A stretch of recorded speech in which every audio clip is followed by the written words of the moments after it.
Hello friends, today we will study how the dose versus response curve is analyzed. So we will study here how the dose versus response curve are considered and how the test has been done on the number of individual. Now basic thing we have studied in the last video is that how dose versus response curves are drawn, and they have considered generally this is a probability theory, so we have to consider the normal distribution curve or a Gaussian curve. So here we will study how it is drawn and how the data is analyzed. So for studying that, we will see one test run has been done for that purpose. So in that test run, they have considered 75 individual has been given a skin irritation. So 75% has been given a small dose of a toxicant, and which will affect their skin, and they will have some irritation in the skin.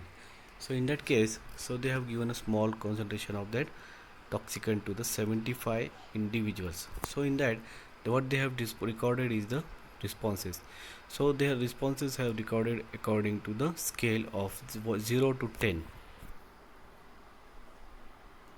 So this is how the responses have considered. So 0 to 10, on a scale of 0 to 10, they have considered the responses. So 0 means there is no response, that means there is no irritation on the individual, and 10 means there is a high irritation on the skin. So this is how the test has been carried out. So in this case, we have to calculate the number of individual exhibiting the specific response. So in this case, uh, what we have done, what they have done, that this was the uh, responses they have recorded. That means in this table, what it says, 0, that means very less response, that means there is no response to the individual. So 0, there is no response, so there was a 0, there is number of individuals were affected is 0. That means all of them has been some irritation was there, some responses were there. So for one scale there was a 5%, for 2 it was 10, for 3 it was 13, 4 it was 13, 5 it was 11, 6 was 9, 9 7 was 3, 8 was 3, 9 was 3, and 10 was 3. So this is how the responses they have recorded. Now here from this data we have to analyze the thing. So what will happen? So overall responses we have to calculate. So this is how the test run they have carried out, and from this we have to analyze the data. So three things we have to calculate from this is, the first thing is to draw a, plot a histogram. So what it says, it is a histogram which says number of individual affected versus the response. So second thing we have to calculate is the determine the mean and the standard deviation. Third thing we have to calculate is the normal distribution on the histogram of original data. So this is how the thing stepwise process we have to do. So first thing we will calculate from this data, we will draw a histogram. So what is the histogram? It is nothing but the response versus number of individual affected. So in this first, from that previous table, we can see that 0 there was no responses, for 1 it was 5, for 2 it was 9 10, for 3 it was 13, 4 it was 13, 5 it was 11, 6 it was 9, 7 it was 6, then 8 it was 3, 9 it was 3, and 10 it was 2. So this is how we have drawn the, that is the histogram by considering the that table. So first thing we have calculated, first we have drawn. Next thing in this case, so the finally what we have to do, from the curve we have to draw the curve. So that is the curve we have to calculate here. Now here what we have to consider, the standard deviation, which will say, it will give the shape of that curve, and the mean.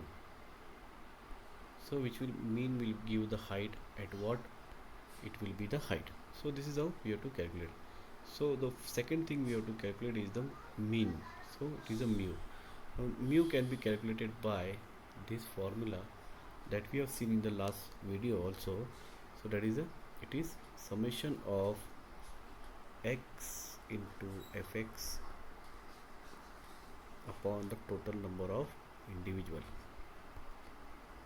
So this is from this formula we can calculate the value of mu.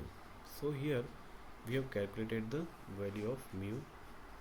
Now after getting the value of mu 4.5, we can calculate the value of variance, and from that variance we can calculate the standard deviation. So standard deviation is 2.4, standard deviation is 2.24. So here we can see the standard deviation is 2.24 and mu is 4.51. So this is how we can get the value. So from this data itself we can see, so the curve will be like this only. In the last lecture we have seen how if value of 2 is there, so it is more given to, so this is how the curve will be there and the mu will be, value will be here. So this is how the curve has been drawn. So from these two value we can draw the curve. So this is how the curve is there and the value of mu. So that is the curve normal distribution we have drawn. Now the next thing we have to consider is the find out the value of fx. Again fx value we have discussed the formula in the last lecture.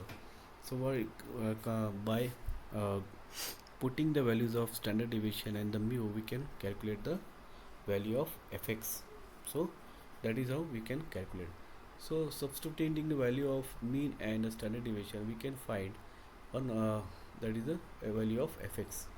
So it is a number of people affected for each response. So here if the value of x is put in this equation 0, so we get the fx is here. Now fx is here, that means how many people were there? 75. So we have to multiply the value with 75. So this will give the first point.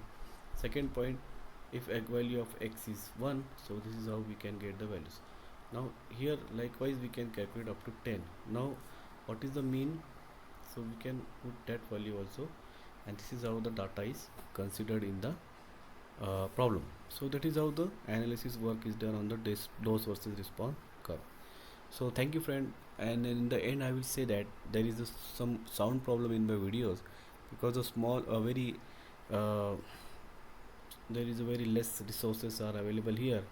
So we will if resources are there, I will make a more that is a more perfect videos for the lecture. So please consider that value, that thing, and thank you.